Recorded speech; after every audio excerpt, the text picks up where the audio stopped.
ಜೀನಾಗೆ ಸಂಪಾದಕತ್ವದಲ್ಲಿ ಜಿಎನ್ಎಸ್ news ಸಾಗರಿಸುತ್ತದೆ ಆಚೆ ಈಚೆ. ಬುಧವಾರದ news ಅಪ್ಡೇಟ್ಗೆ ತಮಗೆ ಸ್ವಾಗತ. ಮುಖ್ಯಾಂಶಗಳು. ಡಿಸೆಂಬರ್ 6ಕ್ಕೆ ಅಡಿಕೆ ಬೆಳೆಗಾರರ ಬೃಹತ್ ಸಮಾವೇಶಕ್ಕೆ ಪೂರ್ವ ತಯಾರಿ ಸಭೆ. ಅಡಿಕೆ ಬೆಳೆ ನಿಷೇಧಿಸುವ ಪ್ರಸ್ತಾಪ ಕೇಂದ್ರದ ಎದುರಿಲ್ಲ. ಸಿಗರೇಟ್ ಲಾಬಿ ಷಡ್ಯಂತ್ರ ಎಂದ ಎಚ್.ಎಸ್. ಮಂಜಪ್ಪ. ಅಡಿಕೆ ಬೆಳೆಗಾರರ ಸಮಾವೇಶದ ಅಗತ್ಯತೆ ಕುರಿತು ಮಲ್ಲಿಕಾರ್ಜುನ ಖರ್ಗೆ, ವಾಶಂ ರಾಮಚಂದ್ರ ಭಟ್ ಮಾಹಿತಿ.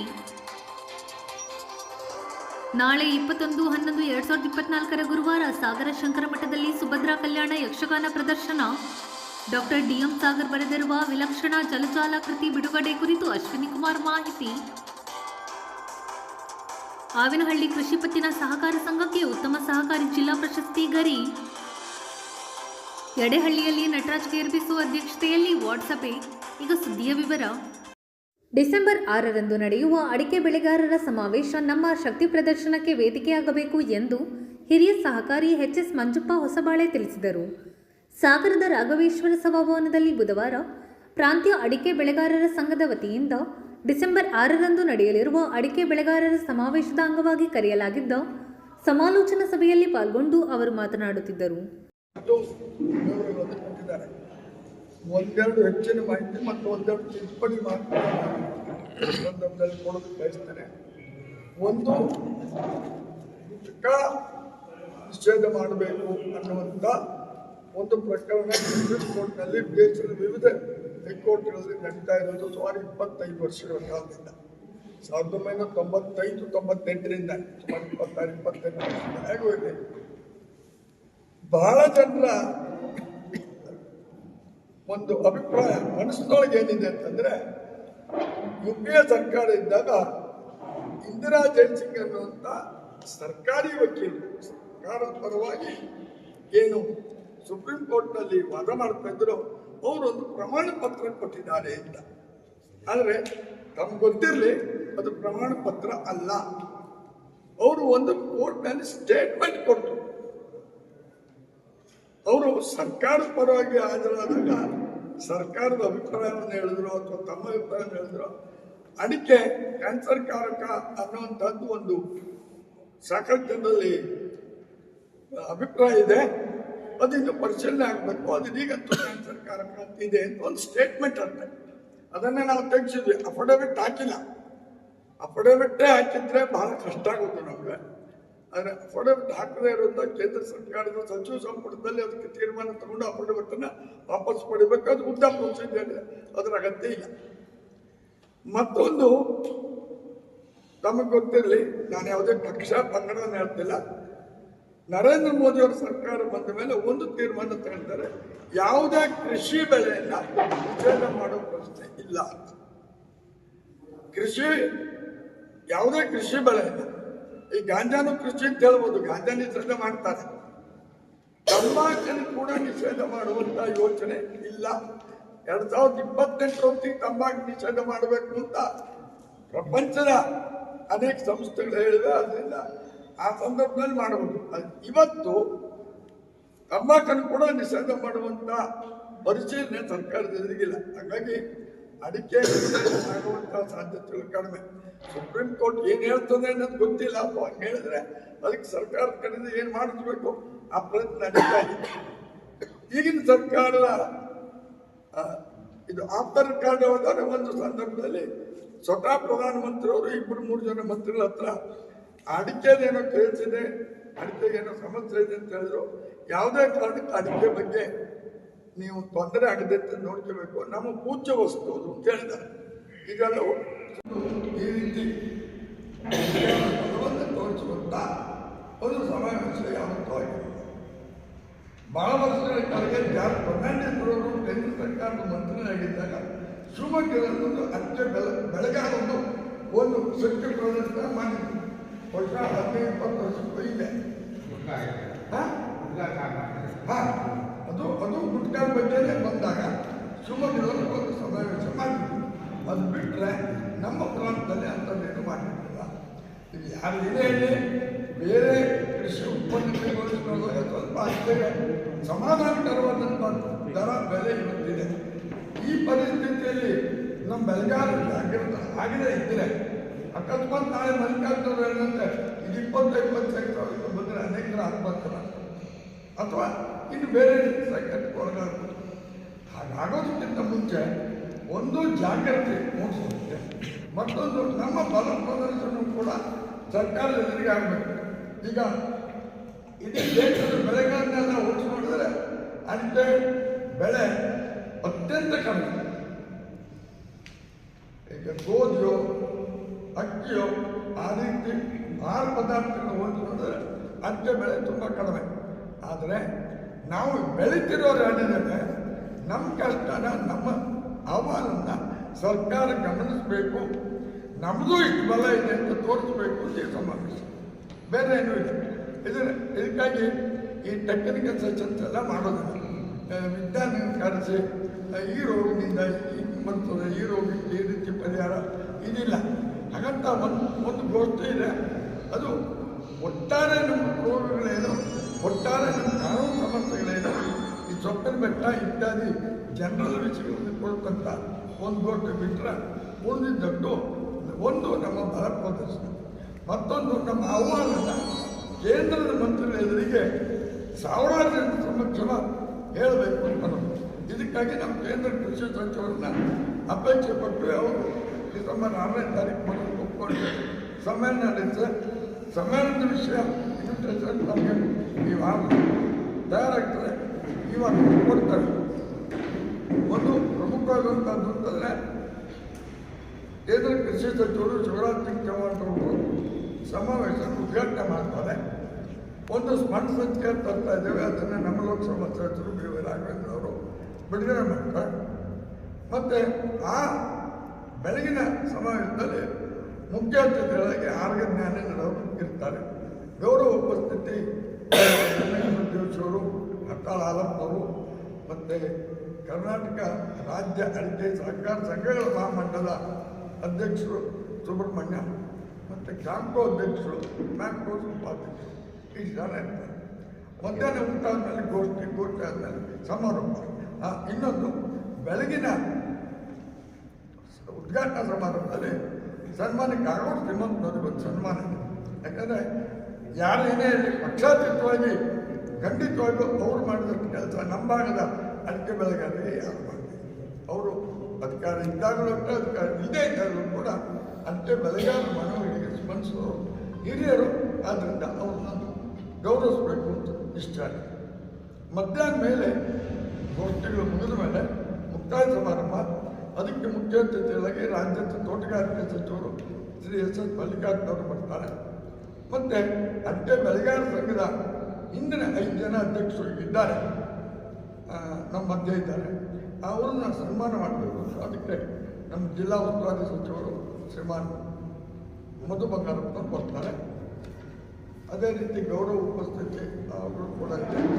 ಡಾಕ್ಟರ್ ಚಿಕ್ಕಂದೂರು ರಾವ್ ಅವರು, ಮಂಜುನಾಥ್ ಗೌಡರು, ಆಮೇಲೆ ಆಪ್ಸ್ಕೋಸ್ ಮತ್ತು ತೋಟಗಾರಿಕೆ ಸಂಸ್ಥೆಯ ಅಧ್ಯಕ್ಷರು, ಇವರು ಗೌರವ ಉಪಸ್ಥಿತಿ ಇರುತ್ತೆ. ಸಾಯಂಕಾಲ ಸಮಾರೋಪ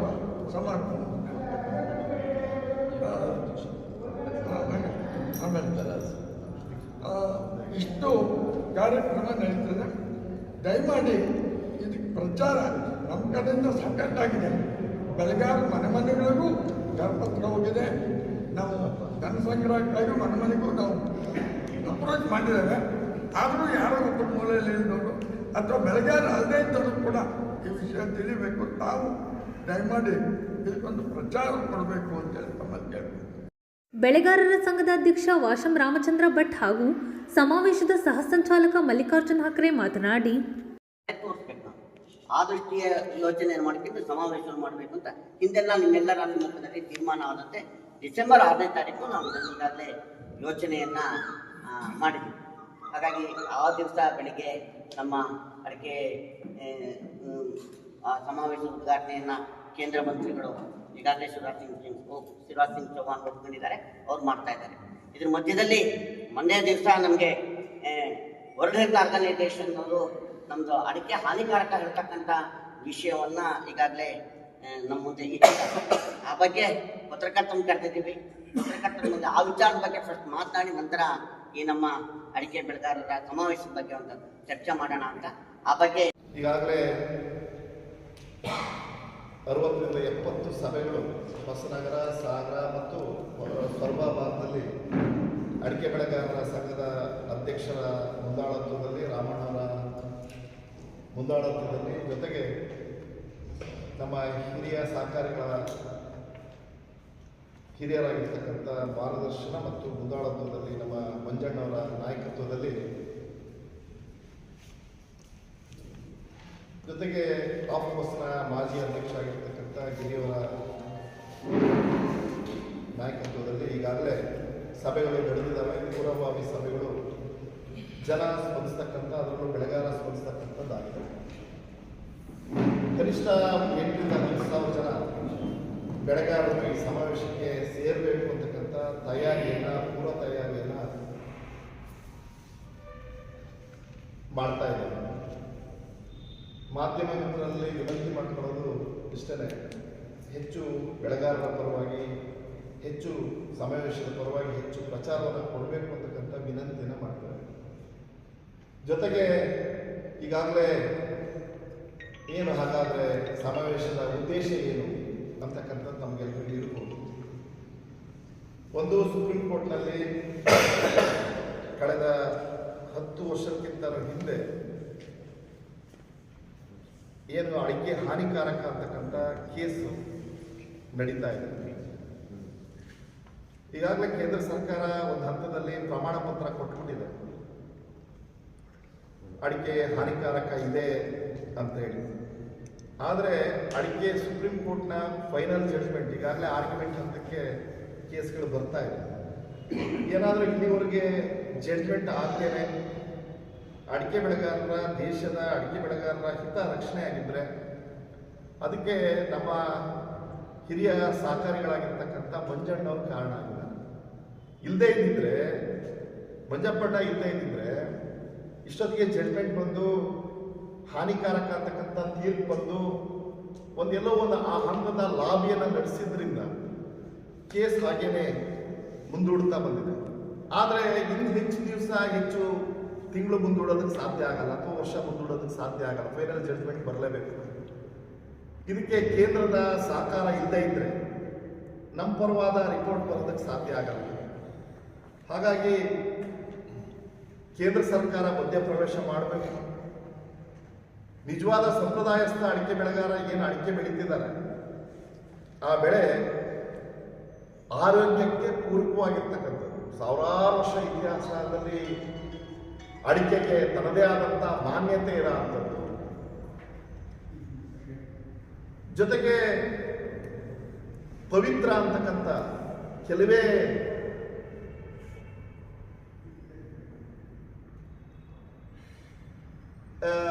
ವಸ್ತುಗಳಲ್ಲಿ ಅಡಿಕೆನೂ ಸಹಿತ ಒಂದು. ಜೊತೆಗೆ ಅದರಲ್ಲಿ ಈ ನಮ್ಮೆಲ್ಲ ಹಿರಿಯರೆಲ್ಲ ಅಡಿಕೆ, ಸುಣ್ಣ, ಎಲೆ ಹಾಕ್ಕೊಂಡು 80 ವರ್ಷ, 90 ವರ್ಷ, 100 ವರ್ಷ, 110 ವರ್ಷ ಹಲ್ಲು ಸಹಿತ ಒಂದು ಹಾಳಾಗ್ದೇನೆ ಇದ್ದಂಗೆ, ಹಲ್ಲು ಸಹಿತ ಅಡಿಕೆ ಎಲೆ ಹಾಕ್ತವನು ಹಲ್ಲು ಸಹಿತ ಹಾಳಾಗ್ಲಿಲ್ಲ, ಹಾಗೆ ಇದ್ದು ಅದರ ಬಳಕೆ ಮಾಡ್ಕೊ ಬಂದವರಿಗೆ ಯಾರಿಗೂ ಸಹಿತ ಬಾಯಿ ಕ್ಯಾನ್ಸರ್ ಬಂದಿರೋ ಉದಾಹರಣೆ ಒಂದೂ ಸಿಗ್ಲಿಕ್ಕೆ ಸಾಧ್ಯ ಇಲ್ಲ. ನಮ್ಮ ಮಲೆನಾಡು ಭಾಗದಲ್ಲಿ ಈ ನಮ್ಮ ಸಂಪ್ರದಾಯಸ್ಥ ಅಡಿಕೆ ಬೆಳೆಗಾರ ಏನು ಈ ಭಾಗದಲ್ಲಿ ಕಾಣ್ಲಿಕ್ಕೆ ಸಾಧ್ಯನೇ ಇಲ್ಲ. ಆದರೆ ಬಹಳ ದೊಡ್ಡ ಆಶ್ಚರ್ಯ ಏನು ಅಂತ, ಮೊನ್ನೆ WHO ಅವರು ಹೇಳಿಕೆ ಕೊಟ್ಟಿದ್ದಾರೆ, ಅಡಿಕೆ ಕ್ಯಾನ್ಸರ್ ಕಾರಕ ಅನ್ನೋ ಮಾತನ್ನ, ಹಾನಿಕಾರಕ, ಕ್ಯಾನ್ಸರ್ ಕಾರಕ, ಹಾಗಾಗಿ ಅದನ್ನ ಬೆಳೆ ವಿಸ್ತರಣೆಯನ್ನ ತಡೆ ಹಿಡಿಬೇಕು ಅನ್ನೋ ಅಭಿಪ್ರಾಯ ಏನು ವ್ಯಕ್ತಪಡಿಸಿದೆ. ಎಲ್ಲೋ ಒಂದು ಕಡೆ ಸಿಗರೇಟ್ ಲಾಬಿ ಇಡೀ ದೇಶ, ಇಡೀ ಮುಂಚೆ ನಮ್ಮ ದೇಶದಲ್ಲಿ ಆ ಲಾಬಿನ ಬಹಳ ವ್ಯವಸ್ಥಿತವಾಗಿ ಮಾಡಿರ್ತಕ್ಕಂಥದ್ದು ಕಂಡ್ವಿ. ಒಂದು ಅಪಪ್ರಚಾರವನ್ನ ಕೊಟ್ಟಿರೋಂಥದ್ದು ಕಂಡ್ವಿ. ಅಪಪ್ರಚಾರಕ್ಕೆ ನಮ್ಮ ಸರ್ಕಾರಗಳು ಎಲ್ಲೋ ಒಂದು ಕಡೆ ಅದಕ್ಕೆ ಕಿವಿ ಕೊಟ್ಟಿರ್ತಕ್ಕಂಥದ್ದು ಕೇಳಿದ್ವಿ. ಇವತ್ತು ಇಡೀ ವರ್ಲ್ಡ್ನಲ್ಲಿ, ಇಡೀ ಪ್ರಪಂಚದಲ್ಲಿ ಇವತ್ತು ಒಂದು ಅಭಿಪ್ರಾಯನ ಮೂಡಿಸುವಂಥದ್ದು. ಅಡಿಕೆ ಅಂದರೆ ಹಾನಿಕಾರಕ, ಅಡಿಕೆ ಅಂದರೆ ಕ್ಯಾನ್ಸರ್ ಕಾರಕ, ಅಡಿಕೆ ಅಂದರೆ ರೋಗಕಾರಕ ಅಂತಕ್ಕಂಥ ಅಭಿಪ್ರಾಯ ರೂಪಿಸೋದ್ರಲ್ಲಿ ಒಂದು ದೊಡ್ಡ ಲಾಬಿ ಮಾಡೋದ್ರಲ್ಲಿ ಸಿಗರೇಟ್ ಲಾಬಿ ಕೆಲಸ ಮಾಡಿದೆ ಅನ್ನೋದು ನಮಗೆಲ್ಲ ಕಾಣಿಸ್ತಾ ಇದೆ. ಇದಕ್ಕೆ ಮುಂದಿನ ದಿವಸದಲ್ಲಿ ಅಡಿಕೆ ದರದ ಮೇಲೆ ಪರಿಣಾಮ ಬಿದ್ದುಬಿಡ್ಬೋದು. ಹೀಗೆ ನಾವು ಬಿಟ್ಟರೆ, ಒಂದು ಸುಪ್ರೀಂ ಕೋರ್ಟ್ ಕೇಸು, 2 WHO ಹೇಳಿಕೆ ಕೊಟ್ಟಿರೋ ಅಂಥದ್ದು. ಇವು ಮುಂದಿನ ದಿವಸದಲ್ಲಿ ಕೋರ್ಟ್ ಮೇಲೂ ಸಹಿತ ಪರಿಣಾಮ ಬೀರುತ್ತೆ. ಕೋರ್ಟು ಸಹಿತ ಎಲ್ಲೋ ಒಂದು ಕಡೆ ಒತ್ತಡಕ್ಕೆ, ಯಾಕಂದರೆ WHO ಹೇಳ್ಬಿಟ್ಟಿದೆ ಅಂದರೆ ಇಲ್ಲಪ್ಪ ಇದು ಅದರ ವರದಿ, ಆ ವರದಿ ಏನೋ ಒಂದು ವರದಿ ಇದೆ ಅವ್ರ ಕೈಯಲ್ಲಿ. WHO ಹತ್ರ ಒಂದು ವರದಿ ಇದೆ. ಆ ವರದಿ ತಯಾರು ಮಾಡಿದವರು ಯಾರು, ಅದಕ್ಕೆ ಯಾರು ಕಾರಣಕರ್ತರು ಅನ್ನೋದು ಕೋರ್ಟಿಗೆ ಗೊತ್ತಾಗೋದಿಲ್ಲ. ಇಲ್ಲಪ್ಪ ನಮ್ಮ ಅಡಿಕೆ. ಈ ಸಂದರ್ಭದಲ್ಲಿ RS ಗಿರಿ, BA ಇಂದುಧರ ಬೇಸೂರು, KC ದೇವಪ್ಪ, ವಿಜಯೇಂದ್ರ, ರಾಜೇಂದ್ರ ಕಂಡಿಕ, ಅನಿಲ್ ಕುಮಾರ್ ಇನ್ನಿತರರು ಹಾಜರಿದ್ದರು. ನವೆಂಬರ್ 21ರಂದು ಶೃಂಗೇರಿ ಶಂಕರಮಠದಲ್ಲಿ ಪುಸ್ತಕ ಬಿಡುಗಡೆ ಮತ್ತು ಯಕ್ಷಗಾನ ಪ್ರದರ್ಶನ ಹಮ್ಮಿಕೊಳ್ಳಲಾಗಿದೆ ಎಂದು ಶೃಂಗೇರಿ ಶಂಕರಮಠದ ಧರ್ಮದರ್ಶಿ ಅಶ್ವಿನಿ ಕುಮಾರ್ ತಿಳಿಸಿದರು. ಬುಧವಾರ ಸುದ್ದಿಗೋಷ್ಠಿಯಲ್ಲಿ ಮಾತನಾಡಿದ ಅವರು, ಎಲ್ಲರಿಗೂ ನಮಸ್ಕಾರ.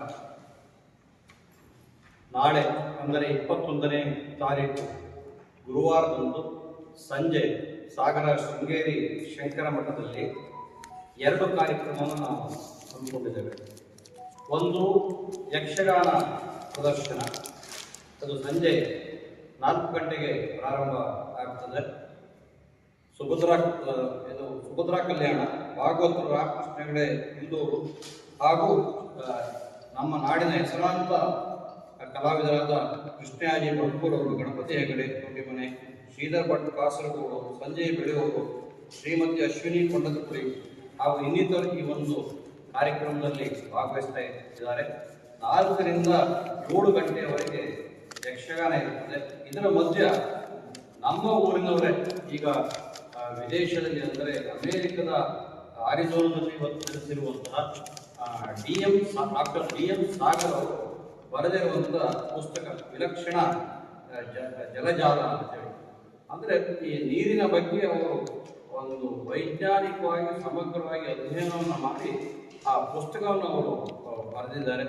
ಆ ಪುಸ್ತಕದ ಲೋಕಾರ್ಪಣೆ ಸಹ ಈ ಸಂದರ್ಭದಲ್ಲಿ ಇರುತ್ತದೆ. ಈ ಒಂದು ಪುಸ್ತಕ ಬಿಡುಗಡೆಯನ್ನು ಇವರ ತಂದೆಯವರೇ ಹೆಡ್ ಮಾಸ್ಟರ್ ಆಗಿ ಬಹಳ ಒಳ್ಳೆಯ ಹೆಸರು ಸಂಪಾದನೆ ಮಾಡಿರುವಂಥವ್ರು, ಒಬ್ಬ ಶಿಕ್ಷಕರಾಗಿ ಕೆಲಸವನ್ನು ಮಾಡಿದಂಥವ್ರು, ದೊಡ್ಡೇರಿ ಮಹಾಬಲಿಗಿರಾವ್ ಅಂತೇಳಿ.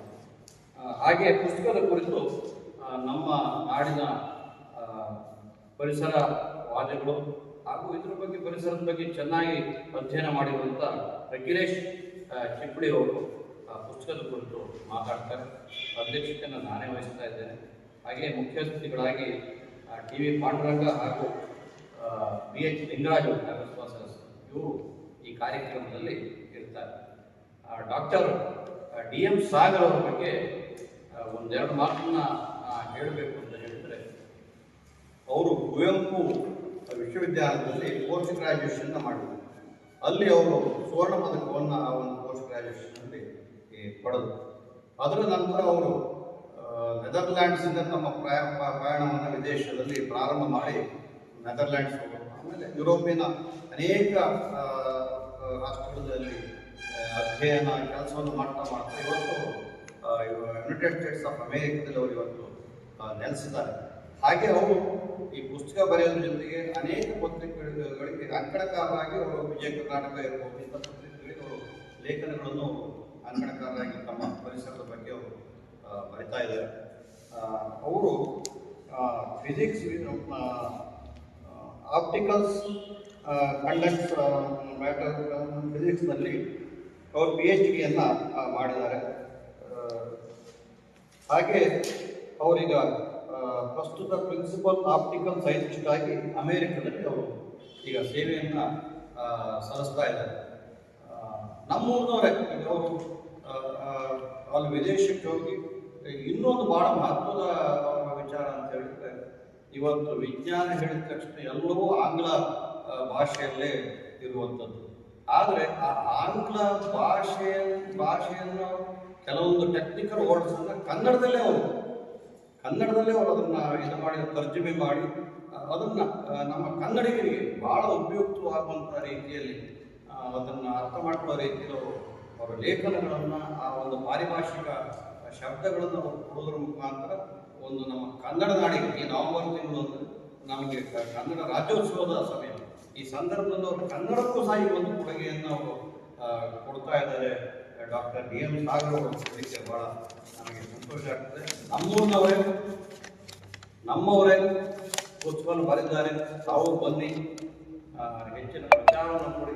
ಇಂಥವ್ರು ಬೆಳೆಯಬೇಕು, ಇಂಥವರಿಂದ ಸಮಾಜಕ್ಕೆ ಉಪಯುಕ್ತತೆ ಆಗಬೇಕು ಅಂತ ಹೇಳುವಂಥ ದೃಷ್ಟಿಯಿಂದ ಈ ಕಾರ್ಯಕ್ರಮವನ್ನು ಸಾಗರ ಶೃಂಗೇರಿ ಶಂಕರ ಮಠದಲ್ಲಿ ಕಾರ್ಯಕ್ರಮ ಹಮ್ಮಿಕೊಂಡಿದ್ದೇವೆ. ಬನ್ನಿ, ಭಾಗವಹಿಸಿ, ಪ್ರೋತ್ಸಾಹಿಸಿ. ಡಾಕ್ಟರ್ DM ಸಾಗರ್ ಮಾತನಾಡಿ, ನೀರಿನ ಕುರಿತಾದ ಪುಸ್ತಕಗಳು, ನೀರಿನ ಕುರಿತಾದ ವೈಜ್ಞಾನಿಕ, ವೇದಕಾಲಿಕ ಹಾಗೂ ಹಿಸ್ಟಾರಿಕಲ್, ಆಮೇಲೆ ಟೆಕ್ನಾಲಜಿಕಲ್ ಇಂಪಾರ್ಟೆನ್ಸ್ ಏನು ಅನ್ನೋದನ್ನು ಕನ್ನಡದಲ್ಲಿ ಅತ್ಯಂತ ಸರಳವಾಗಿ ಸಾಮಾನ್ಯ ಹುಡುಗರಿಗೆ ತಲುಪುವ ಹಾಗೆ ವಿವರಿಸುವಂಥ ಪ್ರಯತ್ನವನ್ನು ಈ ಪುಸ್ತಕದಲ್ಲಿ ಮಾಡಿದ್ದೇನೆ. ಇದು ನೀರಿನ ಕುರಿತಾದ ಒಂದು ಸಮಗ್ರವಾದ ಪುಸ್ತಕ. ಯಾಕೆ ಅಂತ ಹೇಳಿದ್ರೆ, ನಾವು ನೀರು ಒಂದು ಕೂಡಲೇ ಒಂದು ಲೋಟ ನೀರನ್ನು ನಾವು ಇಮ್ಯಾಜಿನ್ ಮಾಡ್ಕೊಳ್ತೀವಿ, ಅಥವಾ ಒಂದು ಕೆರೆ, ಹೊಳೆ, ಅಥವಾ ಹೆಚ್ಚು ಅಂದರೆ ಸಮುದ್ರ, ಇಷ್ಟನ್ನು ನಾವು ಇಮ್ಯಾಜಿನ್ ಮಾಡ್ಕೊಳ್ತೀವಿ. ಆದರೆ ನೀರು ನಮ್ಮ ಬದುಕಿನ ಇಡೀ ಬದುಕಿನ ಈ ಭೂಮಂಡಲದ ಏನು ಒಂದು ಬ್ಯಾಲೆನ್ಸ್ ಇಲ್ಲ, ಅದನ್ನೇ ವ್ಯಾಪಿಸಿದೆ. ಈ ಉದಾಹರಣೆಗೆ ಸೂರ್ಯನ ಬೆಳಕು ಎಷ್ಟು ಬರಬೇಕು, ಅಥವಾ ಎಷ್ಟು ಭೂಮಿ ನೀರು ಕೊಡಬೇಕು, ಎಷ್ಟು ಅದು ಪ್ರತಿಫಲಿಸಬೇಕು, ಇದನ್ನು ನೀರು ನಿರ್ಧರಿಸುತ್ತೆ. ಗ್ರೀನ್ ಹೌಸ್ ಎಫೆಕ್ಟ್ ನಾವು ಏನು ಕರಿತೀವಿ ಅದ್ರ ಮೇಲೆ ಡಿಪೆಂಡ್ ಆಗುತ್ತೆ. ನೀರಿನ ಆವಿ ಅಂತ ಏನಿದೆಯಲ್ಲ, ಅದು ಗ್ರೀನ್ ಹೌಸ್ ಅನಿಲ ಅಂತ, ಹಸಿರು ಮನೆ ಅನಿಲ ಅಂತ ಏನಿರ್ತೀವಲ್ಲ ಅದು. ಸೊ ಈಗ 1 ಡಿಗ್ರಿ ಭೂಮಿ ಟೆಂಪ್ರೇಚರ್ ಇನ್ಕ್ರೀಸ್ ಆದರೂ ನಮ್ಮ ಬದುಕೇ ಅಲ್ಲೋಲ ಕಲ್ಲೋಲ ಆಗ್ತದೆ. ಹಿಮಾಲಯ ಅಂತ 1 ಡಿಗ್ರಿ ಕೂಡ ಹೆಚ್ಚು ಕಡಿಮೆ ಆಗದಿದ್ದಾಗೆ ಇದನ್ನು ಕಾಪಾಡುವ ಭೂಮಿಯಿಂದ ನೀರಿನ ಆವಿ, ಇದನ್ನು ನಾವು ಬಹಳಷ್ಟು ರಿಯಲೈಸ್ ಮಾಡ್ಕೊಳ್ಳೋದಿಲ್ಲ. ಆದರೆ ನೀರು ಬರೀ ನೀರಲ್ಲ, ಇದು ನಮ್ಮ ಇಡೀ ಬದುಕಿನ ಬ್ಯಾಲೆನ್ಸನ್ನು ನಿರ್ಧರಿಸಿದೆ ಅಂತ ಈ ಪುಸ್ತಕ ಓದಿದಾಗ ನಮಗೆ ಅರಿವಾಗುತ್ತೆ. ಸಮಗ್ರವಾದ ನೀರು ಅಂತ ವೈಜ್ಞಾನಿಕ ಮಾತ್ರ ಅಲ್ಲ, ವೇದಕಾಲದಲ್ಲಿ ಕೂಡ ನೀರನ್ನು ಹೇಗೆ ನೋಡ್ತಾಯಿತು ಅಂತೇಳಿ ಈ ಪುಸ್ತಕದಲ್ಲಿ ವಿವರಿಸಲಿಕ್ಕೆ ಪ್ರಯತ್ನ ಮಾಡಿದೆ. ಧನ್ಯವಾದ. ಪ್ರಶ್ನೆಗೆ ಕೊನೆಯ ಚಾಪ್ಟರ್ನಲ್ಲಿ ಉತ್ತರ ಇದೆ. ಮಂಗಳ ಗ್ರಹದಲ್ಲಿ ಏನಾಯಿತು? ಉದಾಹರಣೆಗೆ ನೀರಿನ ವ್ಯತ್ಯಯ ಇಲ್ಲ. ಇವತ್ತು ಮಂಗಳ ಗ್ರಹದಲ್ಲಿ ನೀರು ಇರುವೇ ಇಲ್ಲ. ಒಂದು ಕಾಲದಲ್ಲಿ ನೀರು ಇದ್ದಂತಹ ಕುರುಗಳು ಭಾಳ ಇದೆ. ಈ ನದಿ ಕೂಡ ಇದ್ದಂತಹ ಕುರುಗಳು ಮಂಗಳ ಗ್ರಹದಲ್ಲಿ ಇದೆ. ಅದೇ ಥರ ಭೂಮಿ ಕೂಡ ಒಂದು ಕಾಲದಲ್ಲಿ ಹಾಗಾಗ್ಬೋದು ಅಂತೇಳಿ ಭಾಳ ಇನ್ಸೈಟ್ಫುಲ್ ಆದಂತಹ ಕೊನೆಯ ಚಾಪ್ಟರ್ ಈ ಪುಸ್ತಕದಲ್ಲಿದೆ. ನೀರಿನ ವ್ಯತ್ಯಯ ಆಗೋದು ಭಾಳ ಮುಖ್ಯ. ಅಂದರೆ ನೀರು ಕನ್ಸರ್ವೇಟಿವ್, ಅಂದರೆ ನೀರು ಕನ್ಸರ್ವ್ ಆಗುತ್ತೆ, ರೈಟ್? ಈಗ ಕನ್ಸರ್ವೇಷನ್ ಆಫ್ ಲಾಸ್ ಅಂತ ಏನು ಹೇಳ್ತಾರೆ, ನೀರನ್ನು ಕ್ರಿಯೇಟ್ ಮಾಡಲಿಕ್ಕೂ ಬರೋದಿಲ್ಲ, ಡಿಸ್ಟ್ರಾಯ್ ಮಾಡಲಿಕ್ಕೂ ಬರೋದಿಲ್ಲ. ಬಟ್ ಅದು ಒಂದು ಫಾರ್ಮಿಂದ ಇನ್ನೊಂದು ಫಾರ್ಮ್ಗೆ ಟ್ರಾನ್ಸ್ಫರ್ ಆಗುತ್ತೆ ಅಲ್ವಾ? ಬಟ್ ಆ ಟ್ರಾನ್ಸ್ಫರ್ ಅಂತ ಹೇಳೋದು ನಮ್ಮ ಬದುಕನ್ನು ಬಹಳ ತೀವ್ರವಾಗಿ ಪ್ರಭಾವಿಸುತ್ತೆ. ಟ್ರಾನ್ಸ್ಫರ್ ಆಗುತ್ತದೆ. ಈಗ ಉದಾಹರಣೆ, ಮಂಜುಗಡ್ಡೆಯೇ ಹೆಚ್ಚಿಗೆ ಬಿಟ್ಟರೆ ನಾವು ಬದುಕಲಿಕ್ಕೆ ಆಗೋದಿಲ್ಲ, ಅಥವಾ ನೀರೇ ಹೆಚ್ಚಿಗೆ ಬದುಕಲಿಕ್ಕೆ ಆಗೋದು. ಈ ಥರ ಬ್ಯಾಲೆನ್ಸ್ ಭಾಳ ಮುಖ್ಯ. ಆದರೆ ಅನ್ಫಾರ್ಚುನೇಟ್ಲಿ ಈಗ ಮನುಷ್ಯನ ಅನೈಸರ್ಗಿಕವಾದ ಕ್ರಿಯೆಗಳಿಂದ ನೀರಿನ ಸರಿಯಾದ ಬ್ಯಾಲೆನ್ಸ್ 3 ಸ್ಥಿತಿಗಳಲ್ಲಿ ಏನಿರ್ತದೆ, ಘನಸ್ಥಿತಿ, ದ್ರವಸ್ಥಿತಿ, ಖಂಡಸ್ಥಿತಿ, ಇವು 3ರಲ್ಲಿ ಇಂಬ್ಯಾಲೆನ್ಸ್ ಭಾಳ ಉಂಟಾಗಿದೆ. ಇದಕ್ಕೆ ಹೆಚ್ಚು ಗ್ರೀನ್ ಆಗಿರಬೇಕು ನಾವು. ಗ್ರೀನ್ ಕಾನ್ಸೆಪ್ಟ್ ಅಂತ ಈಗ ಬರ್ತಾ ಇದೆ, ಅದು ಸಂಪೂರ್ಣವಾಗಿ ಇದಿಲ್ಲ. ಸೊ ಅದು ಭಾಳ ಮುಖ್ಯ. ಅದು ನ್ಯಾಚುರಲ್ ಜೀವನ ಶೈಲಿಯನ್ನು ಅಳವಡಿಸ್ಕೊಳ್ಳೋದು ಹಾಗೂ ಪ್ಲಾಸ್ಟಿಕ್ಕನ್ನು ಕಡಿಮೆ ಮಾಡುವಂಥದ್ದು ಭಾಳ ಮುಖ್ಯ. ಇದು ನೀರಿನ ಸಂರಕ್ಷಣೆಗೆಲ್ಲ ಭಾಳ ಸಹಕಾರಿಯಾಗ್ತದೆ. ಆಮೇಲೆ ನೀವು ಕೇಳೋ ಪ್ರಶ್ನೆಗೆ ಡೀಟೇಲ್ ಆದ ಉತ್ತರ ಈಗ ಕೊನೆಯ ಚಾಪ್ಟರ್ನಲ್ಲಿ ಏನಾಗಿದೆ. ಗೋಷ್ಠಿಯಲ್ಲಿ ಮಾಸ ನಂಜುಂಡಸ್ವಾಮಿ, BH ಲಿಂಗರಾಜ್, ನಾರಾಯಣಮೂರ್ತಿ ಕಾನ್ಗೋಡ್ ಇನ್ನಿತರರು ಹಾಜರಿದ್ದರು. ಸಾಗರ ತಾಲೂಕಿನ ಆವಿನಹಳ್ಳಿಯ ಪ್ರಾಥಮಿಕ ಕೃಷಿ ಪತ್ತಿನ ಸಹಕಾರ ಸಂಘಕ್ಕೆ ಬಟ್ಟೆಪಲ್ಲಪ್ಪದಲ್ಲಿ ನಡೆದ ಶಿವಮೊಗ್ಗ ಜಿಲ್ಲಾ ಮಟ್ಟದ 71ನೇ ಅಖಿಲ ಭಾರತ ಸಹಕಾರಿ ಸಪ್ತಾಹದಲ್ಲಿ ಜಿಲ್ಲಾ ಮಟ್ಟದ ಉತ್ತಮ ಸಹಕಾರಿ ಸಂಘ ಪ್ರಶಸ್ತಿ ನೀಡಿ ಪುರಸ್ಕರಿಸಲಾಯಿತು. ಸಂಘದ ಅಧ್ಯಕ್ಷ KV ಸಿದ್ದವೀರಪ್ಪ ಮತ್ತು ಹಿರಿಯ ನಿರ್ದೇಶಕ BH ಚಂದ್ರಶೇಖರ್ ಪ್ರಶಸ್ತಿ ಸ್ವೀಕರಿಸಿದರು. ಈ ಸಂದರ್ಭದಲ್ಲಿ DCC ಬ್ಯಾಂಕ್ ಅಧ್ಯಕ್ಷ ಡಾಕ್ಟರ್ RM ಮಂಜುನಾಥ್ ಗೌಡ, ಸಹಕಾರಿ ಯೂನಿಯನ್ ಅಧ್ಯಕ್ಷ ವಾಟಗೋಡು ಸುರೇಶ್ ಇನ್ನಿತರರು ಹಾಜರಿದ್ದರು. ಸಾಗರ ತಾಲೂಕಿನ ಯಡೇಹಳ್ಳಿ ಗ್ರಾಮ ಪಂಚಾಯಿತಿ ವ್ಯಾಪ್ತಿಯ ಪರಿಶಿಷ್ಟ ಜಾತಿ ಮತ್ತು ಪರಿಶಿಷ್ಟ ವರ್ಗದ ಕಾಲೋನಿಯಲ್ಲಿ ಬುಧವಾರ ಜನಸಂಪರ್ಕ ಸಭೆಯನ್ನು ನಡೆಸಿ ಸ್ಥಳೀಯರ ಕುಂದುಕೊರತೆ ಆಲಿಸುವ ಜೊತೆಗೆ ಸರ್ಕಾರದ ಯೋಜನೆ ಕುರಿತು ಮಾಹಿತಿ ನೀಡಲಾಯಿತು. ಸಾಮಾಜಿಕ ಸ್ಥಾಯಿ ಸಮಿತಿ ಅಧ್ಯಕ್ಷ ನಟರಾಜ್ ಗೇರ್ಬೀಸ್ ಕಾರ್ಯಕ್ರಮದ ಅಧ್ಯಕ್ಷತೆ ವಹಿಸಿದ್ದರು. ಗ್ರಾಮ ಪಂಚಾಯಿತಿ ಅಧ್ಯಕ್ಷೆ ವೀಣಾಕುಮಾರಿ, PDO, ಪೊಲೀಸ್, ಕಂದಾಯ ಸೇರಿದಂತೆ ವಿವಿಧ ಇಲಾಖೆ ಅಧಿಕಾರಿಗಳು ಹಾಜರಿದ್ದರು. ಇದು ಬುಧವಾರದ ಸಮಗ್ರ ಸುದ್ದಿ. ನಿರಂತರ ಸುದ್ದಿಗಾಗಿ ನೋಡ್ತಾ ಇರಿ GNS ನ್ಯೂಸ್. ನಮಸ್ಕಾರ.